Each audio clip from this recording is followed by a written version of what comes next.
आज जो हम लोग देखेंगे formation of great Britain and United kingdom. Topic को शुरू करने से पहले थोड़ा सा रिकैप ले लेते हैं। We are going through our quick revision series of history chapter 1 the rise of nationalism in Europe.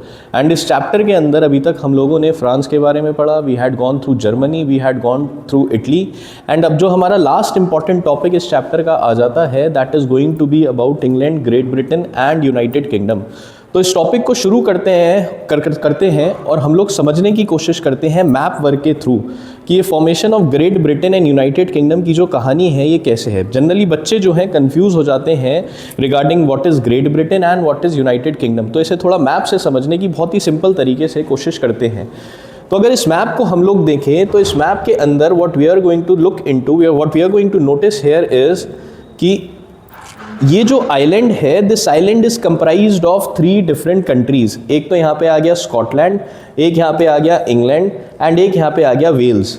जब ये तीनों देश एक साथ मिल जाते हैं तब फिर हम बोलते हैं ग्रेट ब्रिटेन। सिंपल यहाँ पे लिख देता हूँ, Scotland plus Wales plus England, तीनों जब एक साथ मिलते हैं तो बनता है Great Britain. Great Britain I am going to denote as GB. अब जब इन तीनों देशों के साथ एक यहाँ पे बराबर में देखोगे एक और छोटा सा आइलैंड है, इस छोटे आइलैंड के अंदर 2 डिफरेंट एंटिटीज हैं, Republic of Ireland and northern Ireland.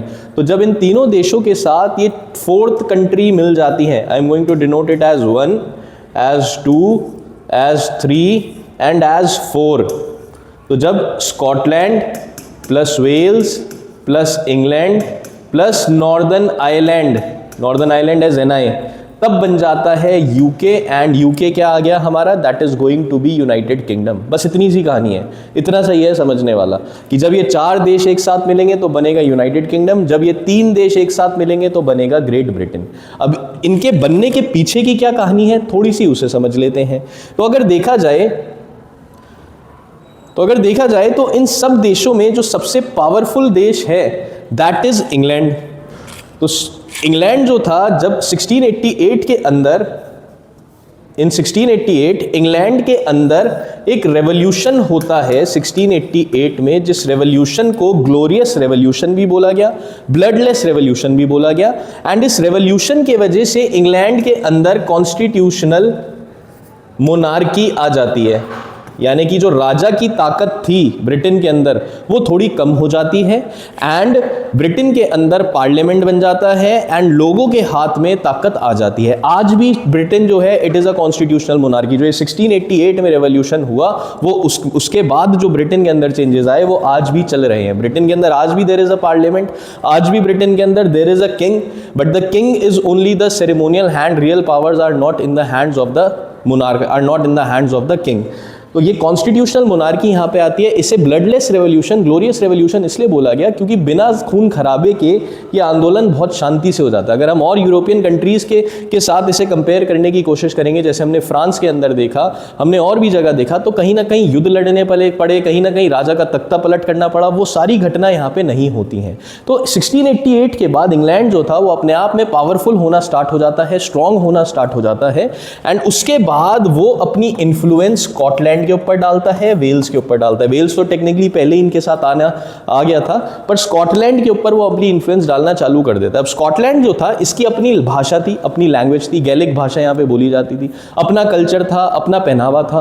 तो इनके सारे कल्चर, इनके जो खाना पीना हो गया, इनके कपड़े हो गए, इनकी भाषा हो गई, उन सब को भी दबाने की कोशिश इंग्लैंड चालू कर देता है।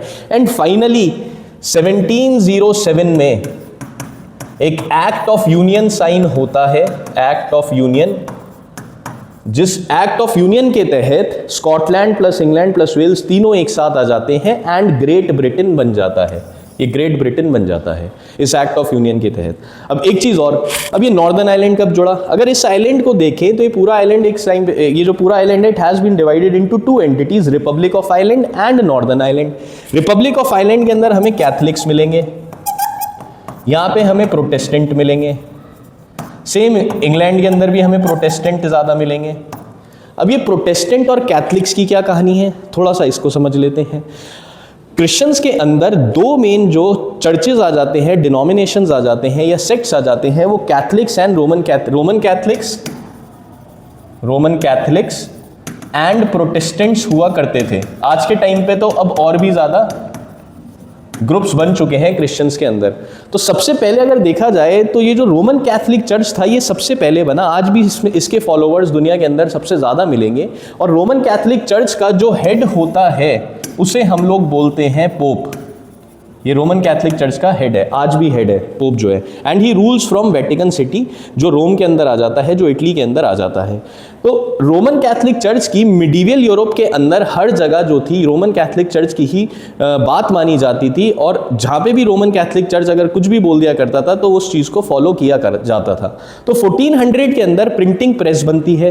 प्रिंटिंग प्रेस बनने के बाद लोगों के पास बाइबल आती है। मैं बहुत तेज़ी से इस चीज़ को बताने की कोशिश कर रहा हूँ। ये वैसे चैप्टर 5 में भी हम लोग पढ़ेंगे मार्टिन लूथर के बारे में, जब वो बाइबल को ट्रांसलेट करेगा। बाइबल को ट्रांसलेट करने के बाद लोगों तक बाइबल पहुंचेगी और लोगों तक जब बाइबल पहुंचेगी तो लोगों को समझ में आएगा कि रोमन कैथोलिक चर्च ने अभी तक बहुत ज्यादा गलत काम कर रखे थे। तो रोमन कैथोलिक चर्च के खिलाफ फिर एक आंदोलन की शुरुआत होगी, प्रोटेस्ट की शुरुआत होगी। यहां से इन प्रोटेस्टेंट्स का जन्म होता है, यहाँ से प्रोटेस्टेंट्स जो हैं ये बढ़ना स्टार्ट होते हैं। तो जिन क्रिश्चियंस ने रोमन कैथोलिक चर्च के खिलाफ आवाज़ उठाई उन्हें प्रोटेस्टेंट्स बोला गया। तो ये जो प्रोटेस्टेंट्स थे ये इंग्लैंड के अंदर ज़्यादा थे, यानी कि जो इंग्लैंड का राजा था वो प्रोटेस्टेंट्स का समर्थक था, रोमन कैथोलिक चर्च को कम समर्थन दिया करता था। तो सेम आइलैंड के अंदर नॉर्दर्न आइलैंड में प्रोटेस्टेंट ज़्यादा थे, कैथोलिक कम थे। तो नॉर्दर्न आइलैंड के अंदर इंग्लैंड जो है वो प्रोटेस्टेंट्स को समर्थन देना चालू कर देता है। एंड इसके बाद फाइनली 1801 में नॉर्दर्न आइलैंड जो है वो मिल जाता है इन तीनों देशों के साथ और बनता है हमारा क्या, United kingdom of great Britain and Northern island. तो ये कहानी है इसके पीछे की। कैथलिक्स और प्रोटेस्टेंट्स को समझना ज़रूरी है, इसको हम लोग चैप्टर 5 में भी डीपली देखेंगे। अभी बस इतना समझो कि रोमन कैथलिक्स के खिलाफ जिन क्रिश्चियंस ने भी प्रोटेस्ट करा उन्हें प्रोटेस्टेंट्स बोला। और अच्छी खासी मारकाट इन दोनों सेक्ट्स के बीच में रही है। रोमन कैथलिक्स पकड़ के प्रोटेस्टेंट्स को मारा करते थे, उनकी आवाज़ को दबाने की कोशिश किया करते थे। इसके पीछे का एक पॉइंट और बता देता हूँ। ऐसा क्यों था कि पुराने टाइम पीरियड में, मिडीवल टाइम पीरियड में printing press was not there, books were hand written, और बाइबल जो थी वो सिर्फ लैटिन भाषा में ही लिखी गई थी और वो सिर्फ प्रीस्ट और पोप तक ही रहा करती थी, आम आदमी तक बाइबल नहीं थी। तो प्रीस्ट और पोप ही बाइबल को पढ़ते थे और पढ़ के वो जो कुछ भी बोलते थे लोगों को उस बात को मानना पड़ता था। तो लोगों के पास जब बाइबल पहुंची 1400-1500 के बाद, तब लोगों की आंख खुली और उन्हें समझ में आया कि इतने सालों से हमारा बेवकूफ़ बनाया जा रहा है, हमारे साथ बहुत गलत हो रहा है। और वहां से ये प्रोटेस्टेंट्स की शुरुआत होती है, आंदोलन की शुरुआत होती है against the Roman Catholic church.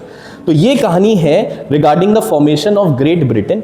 अगर फिर से मैं इसे थोड़ा सा क्लियर करके फिर से बता देता हूँ, स्कॉटलैंड, इंग्लैंड, वेल्स तीनों एक साथ मिलते हैं, बनता है ग्रेट ब्रिटेन। इसके साथ नॉर्दर्न आइलैंड जुड़ जाता है तो बनता है United kingdom of great Britain and Northern island. अब बुक के अंदर हमारा टॉपिक ऐसा दे रखा है, the strange case of Britain. इसमें हमें क्या क्या पॉइंट्स याद रखने हैं कि 1688 इंग्लैंड के अंदर जो था कॉन्स्टिट्यूशनल मोनार्की आ जाती है।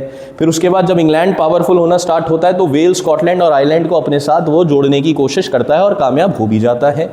इसके बाद एक्ट ऑफ यूनियन 1707 में साइन होता है इंग्लैंड और स्कॉटलैंड के बीच में, जिससे क्या बनता है, ग्रेट ब्रिटेन बनता है। उसके बाद फिर क्या होता है, ग्रेट ब्रिटेन बनने के बाद स्कॉटलैंड में जो भाषा बोली जाती थी, गैलिक लैंग्वेज बोली जाती थी, उनके जो कपड़े थे उन सब को दबाया जाता है, उनके कल्चर को दबाने की कोशिश करी जाती है। 1801 में आइलैंड जो है वो फिर इनके साथ जुड़ जाता है। आइलैंड के अंदर जो इस यूनियन को रोकने के लिए जो रिवोल्ट होता है, उसमें से एक revolt Wolfe Tone and his United Irishman के द्वारा किया गया, वो सारा का सारा रिवोल्ट जो है वो फेल हो जाता है। इसमें बस इनका नाम याद रखना इंपॉर्टेंट है, अगर एमसीक्यू वगैरह में पूछ लिया जाए तो, एंड ईयर याद रखना इंपॉर्टेंट है। तो फाइनली एक new British nation was form through the propagation of English culture, यानी कि इंग्लैंड ने अपने कल्चर को अब इन बाकी 3 देशों के ऊपर थोपना चालू कर दिया। और इस नए नेशन का क्या सिंबल थे, ब्रिटिश फ्लैग, यूनियन जैक। तो ब्रिटिश फ्लैग को यूनियन जैक बोला जाता है। What is Union Jack? Scotland, England and Northern island के तीनों फ्लैग्स को एक साथ जोड़ दिया गया, तो उससे क्या बना, उससे बना ब्रिटिश फ्लैग, जिसे बोला गया है Union Jack. National anthem God save our noble king, ये याद रखना है। And English language were actively promoted. बस इतने पॉइंट्स याद रखने हैं। जो मैंने मैप दिखाया उस मैप को यू कैन ड्रॉ, प्लस जैसे मैंने बताया था कि 3 कंट्रीज को एक साथ जोड़ के प्लस 4 कंट्रीज को एक साथ जोड़ के क्या बनता है, ऐसे लिख देना अपने आंसर को। You're going to get full marks out of it. Question भी इसमें से बस यही बनता है, how was the history of nationalism in Britain unlike the rest of Europe. तो सेम इसके अंदर ये पूरी की पूरी कहानी लिखनी है जो स्ट्रेंज केस ऑफ ब्रिटेन में हम लोगों ने अभी देखी है। That is all in this topic. Thank you so much.